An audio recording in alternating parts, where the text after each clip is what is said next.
Hello, this is History Shorts with the Artifactual Scholar. Today, I'll be talking about the assassination of the Austrian Empress Elizabeth. Elizabeth, Empress of Austria and Queen of Hungary, was the wife of Franz Joseph of the Habsburg dynasty. Elizabeth had spent her childhood in the relatively unstructured, carefree, and progressive royal court of Bavaria before marrying into the strict and formal Habsburg court in 1854. The free-spirited Elizabeth, nicknamed Sisi, felt constrained and isolated in the rigid court life of Vienna, and became increasingly depressed in her position. Despite her unhappiness, she was beloved by her husband and popular among the subjects of the empire. The Empress was also widely regarded as one of the most beautiful women in Europe, and she soon became obsessed with maintaining her beauty and her youthful looks. Elizabeth would spend hours a day taking care of her appearance, tending to her ankle-length hair and undertaking strenuous exercise. She also spent a great deal of time traveling across the empire, learning languages and writing mournful, tragic poetry. Despite the ceremony and grandeur of the empire, the Habsburgs were no strangers to tragedy. Franz Joseph's brother had been killed in a revolution in Mexico in the 1860s. In 1889, Crown Prince Rudolf, Elizabeth and Franz Joseph's son, and heir to the Austrian throne, died in a murder-suicide incident. The Crown Prince's death deeply affected Elizabeth. She became more despondent and spent more time away from the imperial court in Vienna, traveling across Europe and North Africa.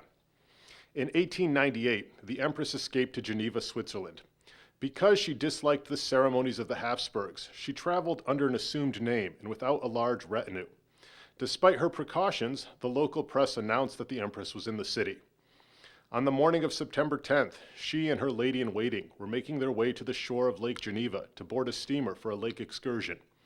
As Elizabeth walked toward the pier, a man approached her and plunged a sharpened metal file into her chest. The would-be assassin, an Italian anarchist named Luigi Lucchini, fled the scene, discarding his weapon along the way.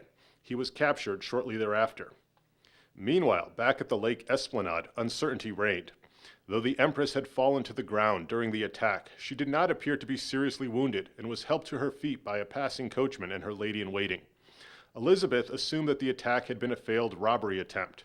The two ladies continued to the waiting boat. After boarding the steamer, Elizabeth collapsed. Though she revived briefly, it became apparent that something serious had occurred. The Empress was carried back to her hotel room from the boat, and doctors were called, but nothing could be done. The Empress was dead. A subsequent autopsy showed that she had been stabbed in the heart by a sharp, slender blade. Her death was delayed because her tight corset constrained the bleeding from the wound. Lucchini, the assassin, admitted his guilt, declared his hatred of monarchy, and hoped to become a martyr for the cause of anarchy. Much to his chagrin, he was sentenced to life imprisonment rather than death. He committed suicide in prison in 1910. Elizabeth's body was returned to Vienna, where her funeral was held on September 17, 1898. The Empress was laid to rest in the imperial crypt. The assassination of Elizabeth was one of a series of political murders that shook late 19th century Europe and America. Between 1881 and 1901, two U.S. presidents, James Garfield and William McKinley, the Russian Tsar Alexander II, Italian King Umberto I, and French President Marie-Françoise Sadi Carnot, among others, were felled by assassins. This political violence was born of the tremendous social change of the late 19th century and hinted at the political turmoil to come. This has been History Shorts. Thanks for watching.